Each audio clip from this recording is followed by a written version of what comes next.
قیامت کروائے گا۔ اللہ اللہ میرے نبی کا مقام دیکھو اور اس امامت کبریٰ کو دیکھو۔ نبی فرماتے ہیں ابھی میں نے یہ بات کہی تھی کہ ان کا امام کون ہوگا، جبریل امین نے میرے بازوؤں کو پکڑا، کہا مصلی پہ چلیے، ان سب کے امام آپ کو، ان سب کے امام آپ بنائے جا رہے ہیں۔ امامت کبریٰ کا مقام آپ کو دیا گیا ہے۔ نبی فرماتے ہیں میں کھڑا ہوا، نبی کے پیچھے حضرت آدم سے لے کر کے حضرت عیسیٰ تک جتنے بھی انبیاء اور رسول آئے تھے سارے کے سارے اقتداء میں کھڑے ہو گئے۔ اللہ تبارک و تعالیٰ نے شب معراج نبی کو امامت کبریٰ کا مقام عطا فرما کر اپنے بندوں کو یہ درس دیا ہے، یہ تعلیم دیا ہے کہ اے لوگو یہی وہ نبی ہے جس کی اقتداء کرو گے، جس کی اتباع کرو گے، جس کی پیروی کرو گے اور جس کے فرمودات کے اوپر چلو گے تو نجات پاؤ گے۔ اگر اس نبی کی مخالفت کرو گے اپنے عمل سے، اپنے قول سے، اپنے فعل سے، یاد رکھو کبھی تم نجات پا سکتے نہیں پا سکتے۔ اے دنیا کے لوگوں، اب وہ نبی اعظم، وہ امام اعظم، وہ سید اعظم، وہ سید المرسلین ہے، اب کوئی امام اعظم ہو سکتا؟ بولو۔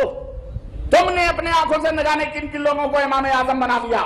وہی حضرت ہیں، تم نے دنیا میں اعلیٰ حضرت بنا لیے،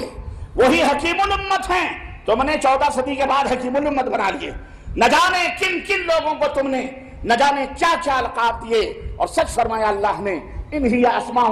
سمیتموها انتم وآباؤکم، یہ تو وہ نام ہیں جس کو تم نے اور تمہارے باپ داداؤں نے منتخب کیے ہیں۔ ما انزل اللہ بہا من سلطان، اللہ نے اس پر کوئی دلیل نازل نہیں فرمائی، اللہ نے اس پر کوئی دلیل، اور اگر سچے ہو تو ہاتو برہانکم، ہاتو برہانکم ان کنتم صادقین، سچے ہو تو دلیل پیش کرو، سچے ہو تو دلیل پیش کرو۔ اے امت مسلمہ کے لوگوں، اے میرے نبی کے پروانوں، اے میرے نبی کا کلمہ پڑھنے والے، محمد الرسول اللہ پڑھنے والوں، محمد الرسول اللہ کا مطلب یہ نہیں ہوتا کہ ان کا کلمہ بھی پڑھو اور ان کی باتوں کا انکار بھی کرو، ان کا کلمہ بھی پڑھو، جھگڑا اور لڑائی بھی کرو، ان کا کلمہ بھی پڑھو اور آپس میں بندر بانٹ کرو۔ محمد الرسول اللہ کا مطلب یہ نہیں ہوتا۔ لا الہ الا اللہ کا جس طرح یہ مطلب ہوتا ہے کہ اللہ کی عبادت میں کوئی شریک نہیں، اللہ کی عبادت خالصتاً ہونی، اللہ کی عبادت ہونی چاہیے، اللہ کی عبادت میں کسی طرح کسی کو شریک نہ کرو، ایسے ہی محمد الرسول اللہ صلی اللہ علیہ وسلم کا مطلب یہ ہوتا ہے کہ رسول اکرم صلی اللہ علیہ وسلم کی رسالت میں کسی امتی کو شریک بولو نہ کیا جائے، کسی امتی کو ساجھیدار نہ بنایا جائے۔ رسول کی اطاعت بھی خالص ہونی چاہیے، جس طرح اللہ کی عبادت خالص ہونی چاہیے اسی طرح رسول کی اطاعت بھی خالص ہونی چاہیے۔ عقیدہ ہو، عمل ہو۔ آج عقیدے کا مسئلہ لے لو، آج ہم مسلمانوں کے اندر وہ کلمہ جو سب سے زیادہ متفق ہے، وہ کلمہ جو سب سے زیادہ سب کے درمیان سب مانتے ہیں لا الہ الا اللہ محمد رسول اللہ، لیکن عمل تو عمل رہا، اخلاق تو اخلاق رہے، عقیدہ جو سب کا ایک ہے اس میں بھی اختلاف پیدا کیا ہوا ہے، اس میں بھی اختلاف پیدا کیا ہوا ہے۔ میں کہاں کہاں کس کس کی تشریح کروں؟ آج دیکھو مرے ہوئے لوگوں کو بھی لوگ پوج رہے ہیں، درگاہ بنا کر، مزار بنا کر، نیاز، فاتح، در نہ جانے کیا کیا۔ یہ رسول اللہ صلی اللہ علیہ وسلم کی اطاعت ہے، یہ رسول اللہ صلی اللہ علیہ وسلم کی پیروی ہے۔ میں کہتا ہوں کوئی دلیل تو پیش کرو، اور میں کہتا ہوں دلیل وہ بھی دلیل رب کے قرآن کی ہو، محمد الرسول اللہ صلی اللہ علیہ وسلم کے فرمان کی، یہ نہیں کہ تم نے جس کو بڑا بنایا اس کی دلیل پیش کرو۔ ہمارے حضرت نے فرمایا ہے، وہ حضرت ہوں گے، آپ کے حضرت ہوں گے، آپ نے حضرت بنایا ہے، اللہ نے انہیں حضرت نہیں بنایا ہے۔ ہم کہتے ہیں اس حضرت کو دلیل میں پیش کرو جسے اللہ نے حضرت بنایا ہے، جسے اللہ نے بڑا بنایا ہے وہ بڑا ہوتا ہے۔ ہم نے تم نے جس کو بڑا بنا لیا، ہماری تمہاری کیا بساط ہے؟ ہمیں یہ حق دیا گیا ہے ہم کسی کو بڑا بنائے، کسی کو چھوٹا بنائے؟ وہ تو اللہ کو یہ حق حاصل ہے، جس کو چاہتا ہے بڑا بناتا ہے اور جس کو چاہتا ہے چھوٹا بناتا ہے۔ اس لیے اپنے بڑے بنائے ہوئے بڑوں کو نہ پیش کرو، اس کو پیش کرو جو محمد الرسول اللہ صلی اللہ علیہ وسلم، اللہ نے جس کو بڑا بنایا ہے۔ تو اے یارو، اے میرے عزیزو، اے مسلمانوں، آپس میں مل جل کر ہندوستان کی سرزمین میں رہتے ہو، بستے ہو، یہاں تمہارا مقصد تو اور بہت کچھ بہت بڑا ہے۔ تم آپس ہی میں جب ٹکراؤ گے، آپس ہی میں الجھو گے تو منزل تمہیں نہیں مل سکتی ہے۔ ایک منزل جہاں جنت کا حصول ہے، دوسری منزل جہاں اپنے وطن کے لوگوں تک اسلام کو پہنچانا ہے۔ تم آپس ہی میں کٹ مرو گے تو پھر ان تک اسلام کون پہنچائے گا؟ کل قیامت کے دن اگر تمہارا پڑوسی غیر مسلم اللہ کے سامنے کھڑا ہو گیا اور تمہارا گریبان پکڑ کر کے پوچھا اور اس نے کہا کہ اللہ یہ میرا پڑوسی تھا، یہ میرا بزنس پارٹنر تھا، یہ میرے ساتھ اٹھتا بیٹھتا تھا، چائے شائے پیتا تھا، اے اللہ اس نے کبھی نہیں بتلایا اسلام کیا ہے، رسول کیا ہے، قرآن کیا ہے، آخرت کیا ہے، اے اللہ اس نے نہیں بتلایا، تو پھر بتاؤ قیامت کے دن تم کیا جواب دو گے؟ تم تو اس دنیا میں اسلام کو پھیلانے کے لیے، دین کی دعوت کے لیے، اس کی تبلیغ کے لیے آئے تھے۔ آج تم آپس ہی کے اندر لڑ بھیڑ کر کے دین کی تبلیغ کیا ہوتی؟ تم نے خود دین کو تقسیم کر دیا، بانٹ دیا، مسجدیں بانٹ دی، علماء بانٹ دیے، مولوی بانٹ دی، قرآن بانٹ دیا، حدیث بانٹ دیا، سب کچھ تقسیم کر دیا۔ جبکہ یہی قرآن و حدیث، یہی اللہ اور اس کے رسول کے پیغامات بگڑے ہوئے اور بکھرے ہوئے لوگوں کو متحد کرنے کے لیے آیا تھا۔ آج ہم جو اتحاد کی دعوت دینے والے تھے ہم مختلف ہو گئے۔ پلٹو، لوٹو، بہت وقت بہت کم ہے، موت کا انتظار نہ کرو، موت آنے سے پہلے اللہ سے ڈرو،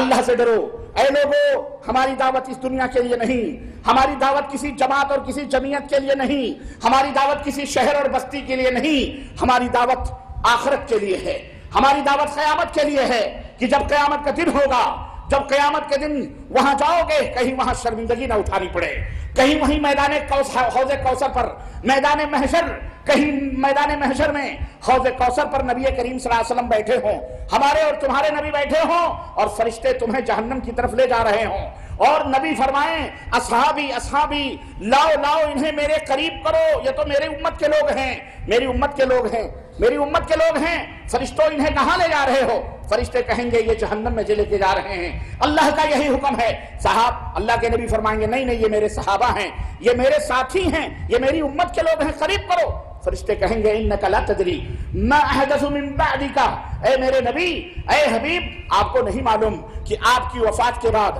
آپ کی انتقال کے بعد انہوں نے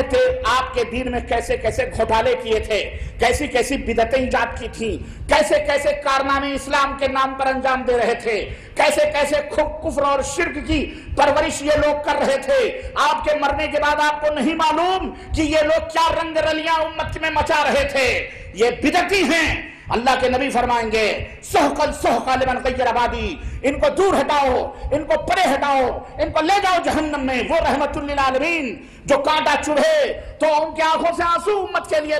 جاری ہو جائیں، قیامت کے دن وہ رحمت للعالمین سحقا سحقا لمن غیر بعدی، میرے بعد میرے لائے ہوئے دین کو، میرے لائے ہوئے اسلام کو بدلنے والوں کے لیے جہنم ہے، لے جاؤ، دور ہٹاؤ۔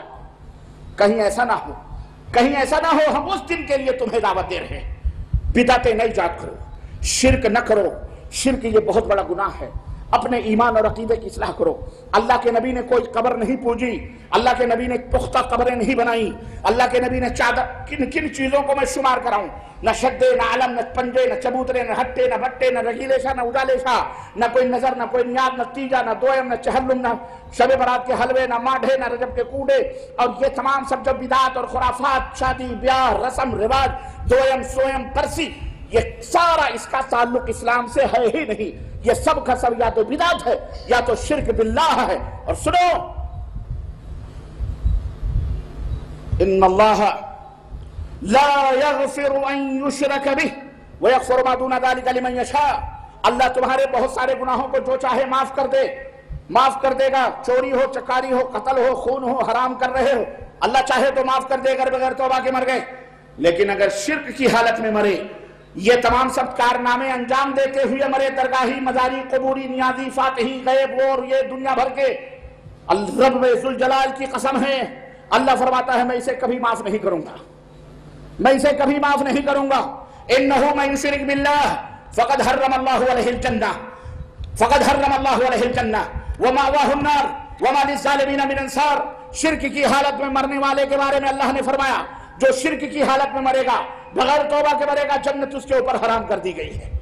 جنت اس کے اوپر حرام، ومأواہ النار، اس کا ٹھکانہ جہنم، وما للظالمین من انصار، اور ان ظالموں کا کوئی مددگار نہیں ہوگا، وہاں کسی کا دامن تمہیں نظر نہیں آئے گا۔ یہاں جو دنیا میں چلاتے ہیں ملا نے غوث کا دامن نہیں چھوڑیں گے، خواجہ کا دامن نہیں چھوڑیں گے، وہاں کوئی دامن ہی نہیں نظر آئے گی، وہاں سارے کے سارے ننگے جھڑنگے مادرزاد برہنہ ہوں گے، کسی کے جسم پر ایک تار نہیں ہوگا، مرد ہوں گے یا عورتیں ہوں گی۔